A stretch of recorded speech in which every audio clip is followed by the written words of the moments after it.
Hey, and welcome back to my channel. So lately I've been trying to think up of new topics I could possibly cover, and I decided to settle on this, a review for Gakuen iDOLM. I thought about whether or not to produce a review video for this game for a few days, but as of the making of this video, the first event has just finished. Another one is coming up, I believe, tomorrow, and 2 banners have wrapped up, giving what I think is a decent window of time to sort of let me and other people try out the game to see how it is. So this video is going to be more structured, it's scripted, than most of my offerings, given that it's not, just reaction based on my polls. I'll be going down a numbered list with self-recorded footage of the game to hopefully get my point across a bit clearer. To give a bit of background to me and why I think I'm qualified to review this game, I have been playing gachas to varying degrees since 2015. More specifically, my first exposure to this genre was the idol rhythm game Love Live School Idol Festival. I played that game faithfully to the last day of service, but since then have played gachas of all genres, not just idol games. Why this is relevant is because Gakuen iDOLM, referred to now as that or Gakumas, is somewhat an idol game in its makeup. For various reasons I'll touch on later during the reroll section, I started my current account 1 week after launch, but I quickly caught up and completed most of what the game has to offer. Right, let's move on to the background of the actual game. Gakumas, or Gakuen iDOLM, is the latest branch of the Idolmaster franchise. For my usual Prosecco-based audience, you may have heard of a few other games, such as Dereste, Shiny Colors, Million Live, just to name a few. I've played only Dereste seriously, and one of the reasons that I eventually kind of gave up and had reservations about it in the first place was because, first of all, it was a rhythm game, which was very time consuming, and second of all, the game is really, really old. I think it's going to turn 9 years old this year. So, with this context, here comes Gakumas. It's new, fresh, and very exciting. If you'd ever wanted to kind of get into something Idolmaster, then here's your chance. I think the highest barrier of entry into this game is probably the fact that it's all in Japanese, and Bandai Namco, the owner of the Idolmaster series, has never really brought anything Idolmaster into the English-speaking world, but that kind of leads into my next point, and one of the main reasons I decided to make this review. I believe that if for some reason they wanted to start taking Idolmaster to the English-speaking world, Gakumas is by far the game with the biggest chance of them sort of like pushing it forward as their vehicle. I still don't think that the chance is really that big, it's really there, but Gakumas, from what we've seen, is kind of a big hit in Japan right now, both in terms of fans and how much money it's making, so I think even with that in mind, it's still a good game to get into. Oh, and the developers of the game are Quality Arts. They're known for a more niche game, but it's also sort of idol adjacent, which is IDOLY Pride. And they're like a pretty competent developer from when I was playing IDOLY Pride. There's not really too much that really is relevant here, but I will say that their strong suit here is their excellent 3D models, which will be talked about later as well. Alright, I think that's it for the background, and on to the numbered list. Just as a disclaimer, I'm going to be giving an in-depth tutorial on how to play the game, because that would make the video very long, so I'm just going to be giving an overview here. Fair warning, if you're looking for another rhythm game experience, you won't find it here in Gakumas. So the way I would describe Gakumas is a training roguelike with fairly unique gameplay. I'll be playing that on screen right now as we speak.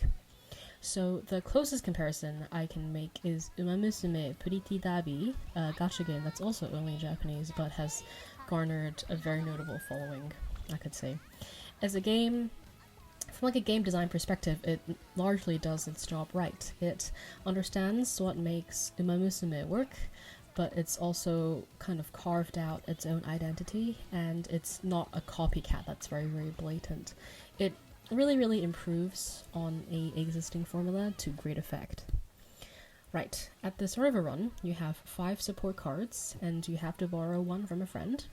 And then next, you have to select 4 memory cards, which are obtained at the end of each run that gives you certain bonuses, such as percentage boosts to one of 3 stats, and skill cards, which are used during each stage of the total run. You can borrow a memory from a friend 3 times a day. Each run is quite nice, at around 20-30 minutes once you've gotten the hang of it, which getting the hang of it doesn't take very long in itself, because it's quite an intuitive game system.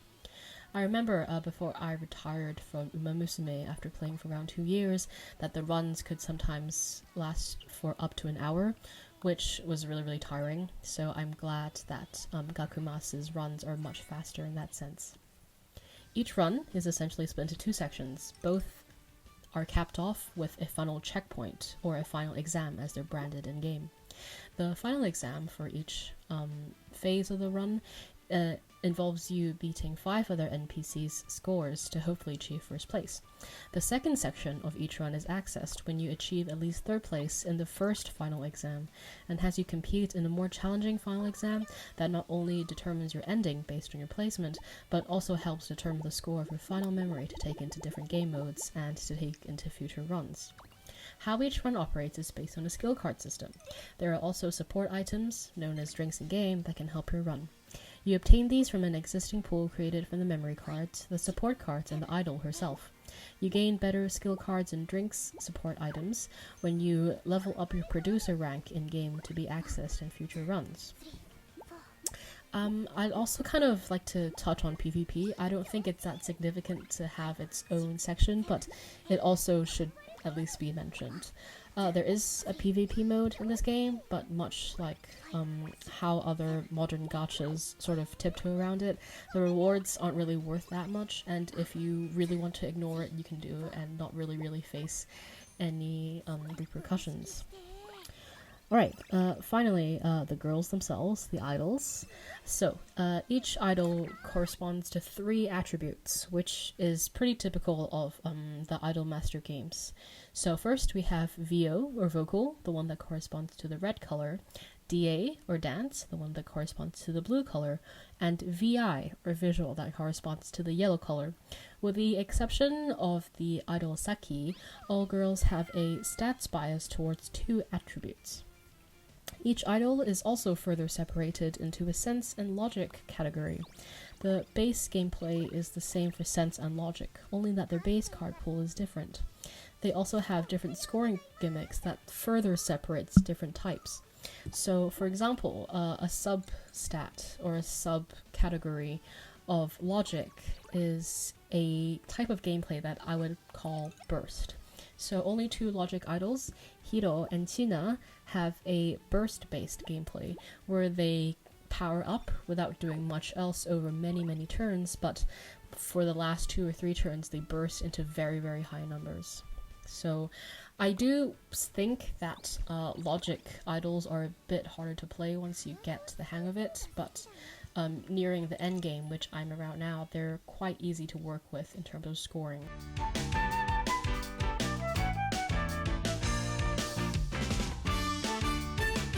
Of course, this game is still in its infancy, and we don't have access or information to all the possible future event types they'll host, but this section was what prevented me from immediately just like firing off a review. So, in my opinion, events make or break an idol gacha, no exceptions.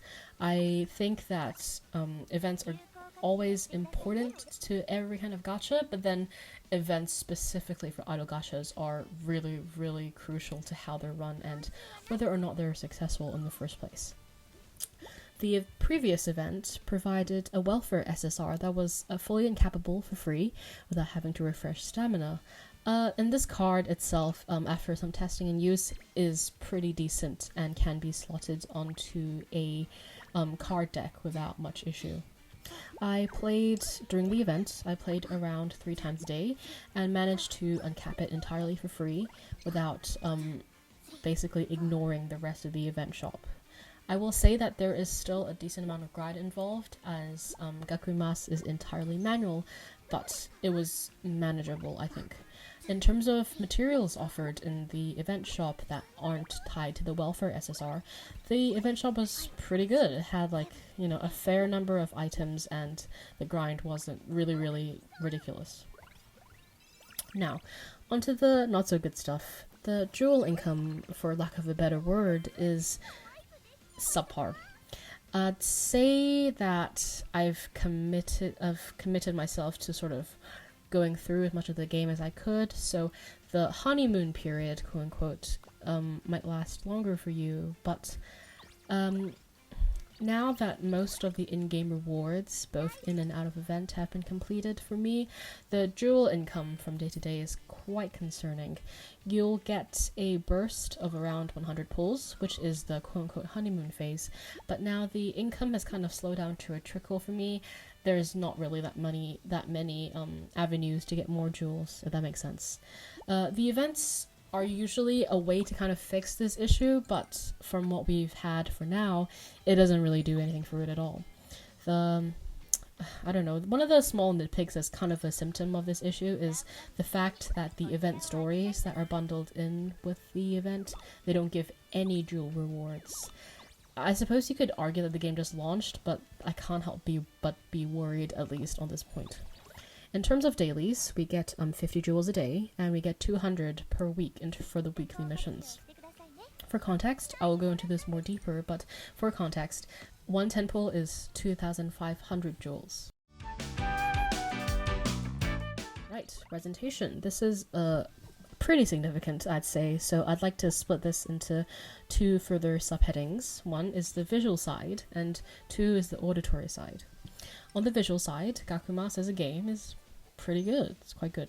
A simple, clean UI, as shown on screen, that gets everything across in a neat way. It's quite reminiscent of developer PolyArts' IDOLY Pride's UI, but again, like Musume, it doesn't rip off shamelessly.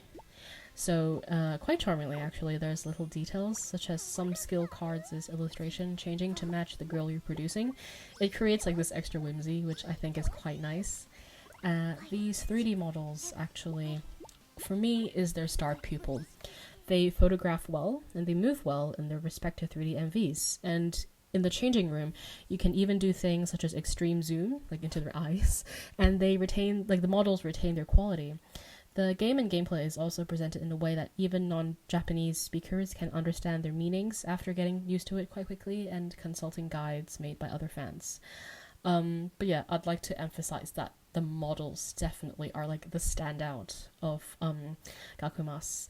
When I was playing PolyArts' IDOLY Pride, I was very impressed then, and in some way I'm quite happy that their talent can be seen to a bigger audience here.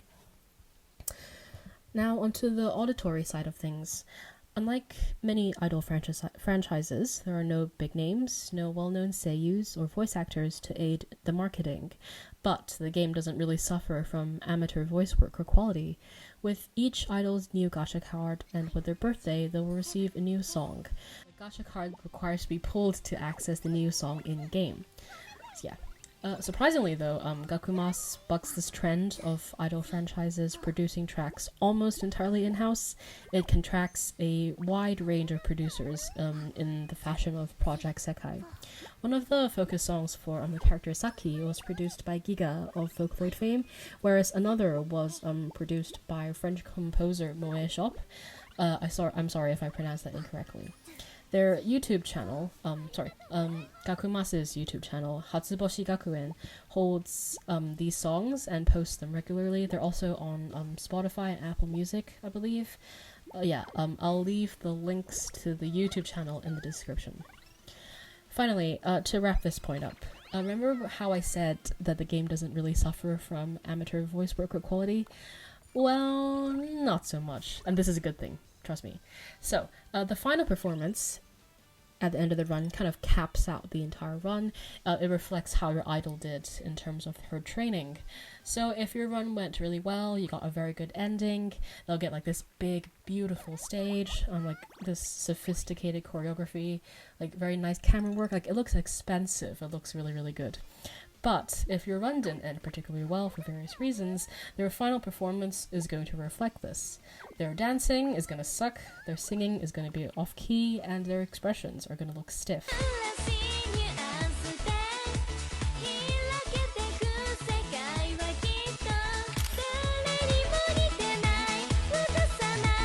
I have not really seen this feature in mainstream idol gachas, so the attention to detail is really appreciated here.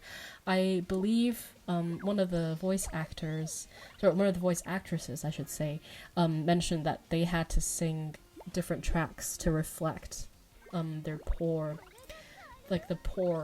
outcome of the training. So I think that that attention to detail really, really does make the experience much more interesting. So, here we are at the juicy section, which is the gacha and rerolling section. To preface, each banner has a base rate of 5% for an SSR for now. There's a expectation within the community that we'll get a banner with increased SSR rates like every other IMOS gacha eventually, but that's just an expectation. We don't know if that's going to happen or not. Anyway, the rarities are R, SR, and SSR. And they're split into two categories. So we have the produce cards, which is the idols themselves, and the support cards, which are, again, the ones you use at the start of each run to kind of support your idol. They share a pool, unlike Musume, and for a comparison, this is quite easy. I'd go to Honkai Star Rail or just MiHoYo players in general. This basically means light cones and characters share one banner, which that's kind of why I think the SSR rate is a bit higher at 5%, because that's kind of compensating that fact. You can, when you're rerolling, you can reroll for SSR produced idols, but really what makes a girl strong and the run successful is strong support card SSRs. So yeah, as I said before, each pool is at 2,500 jewels and Spark sits at 200 for every banner. In terms of specific rates, Produce SSR is at 2%, and Support SSR is at 3%. Rate up for Produce Idols, for example, sits at 0.75, which is not great. I usually consider roughly around 0.8%, or FGO's rate up, to be quote-unquote great, but regardless. It's a Japanese gacha, so there is no soft hard pity system, there's no 50-50, which is the current hallmark of Chinese developed gachas, I think. I'm not saying that one is better than the other, but I'm just kind of like pointing them out. At the moment, and what seems to be a pattern for now, there's two banners running at all times. There's the rate up banner, and there's the permanent banner. The permanent banner doesn't expire, but you can spark on it for 200, and the sparks don't seem to go away for now. After a rate-up banner goes away, though, their offerings can be found on future rate-up banners, and you'll get like these spare tickets that you can use to exchange for shards in the shop. In terms of dupes, though, they're not too important just yet. Produce SSRs are kind of in terms of dupes, but support SSRs do appreciate them, but they don't need them to function. Now, time for the reroll section. I've rerolled for many, many years, and I've always thought that it was a rite of passage for a gacha player. You reroll during a launch, even though you're not sure whether you'll be playing it for very long. For me, this is the reason I started my account 1 week later, as I said before. One of my two best girls, Temari, she received a new Produce SSR that I really, really liked, so I rerolled for her, and I got a good list of SSR supports as well. I don't regret this at all, because the big selling point is that it takes 1 minute, I'm not even joking, to reroll after the initial 10-minute tutorial. You go to the homepage, you clear your data, and then you go again. Unfortunately, the tickets that are given out can only be used on the permanent banner, but it's an excellent place to secure some strong cards anyway. I'd advise you to use your red jewels on the radar banner, then try your luck with the tickets on the permanent banner. I'd go for at least 3 SSR support cards, 2 if you're like really, really sick of rerolling, and maybe an SSR of a girl you like. However, you get to pick a SSR idol immediately for free without doing any missions, without even playing the game, and you also will get an SSR ticket after doing a few missions. So to ease your pain, I think it's best to keep this in mind. And that's the review. So I wanted to keep my opinion only at the very end because not everyone might find it useful as the rest of the video. So here it is. What do I think of Gakuen, and would I recommend it at the end of the day? First of all, if it wasn't quite clear, I've been enjoying the game quite a bit. Of course, there are some underlying issues, such as the lack of jewel rewards, that do concern me, but I think it would be fair to give the game some time to iron out these issues. And I think right now it's really fun if you don't think too much about like future pulling plans and whatnot. I would, however, caution against spending money because the game is new and a lot of things we don't know just yet. So, and there's always a chance that you might not want to commit to it long term, so just spend wisely. That's kind of what I wanted to say. So in terms of downloading this app, you can go to the App Store or Play Store depending on whether or not you're using an Android or an iPhone. I'm not sure about Androids, but I have a iPhone, so for me we have to create a Japanese iTunes account to download it, but after that there's not really a need for a VPN or anything, so you can just download the app and just run it, and that's fine. There is no English official translation, of course, but there is a pretty well populated fan Discord that will be linked in the description. It has plenty of information to help people get started if you want to, and there's a really helpful information doc that will help you as well. The game, as I said before, is doing very well in Japan, which is always a good sign because the gacha industry is so cutthroat. And of course, if you're like me and you've always wanted to kind of get into an idol master game or an IP, this is the time in the game to do it. So yeah, good luck if you're interested in checking it out, and if you have some time or if you want to, just drop a comment and let me know what you think about this review of the game, of anything really. Anyway, thank you for watching, thank you for sticking with me if you've watched to the end, and I'll see you next time. Bye!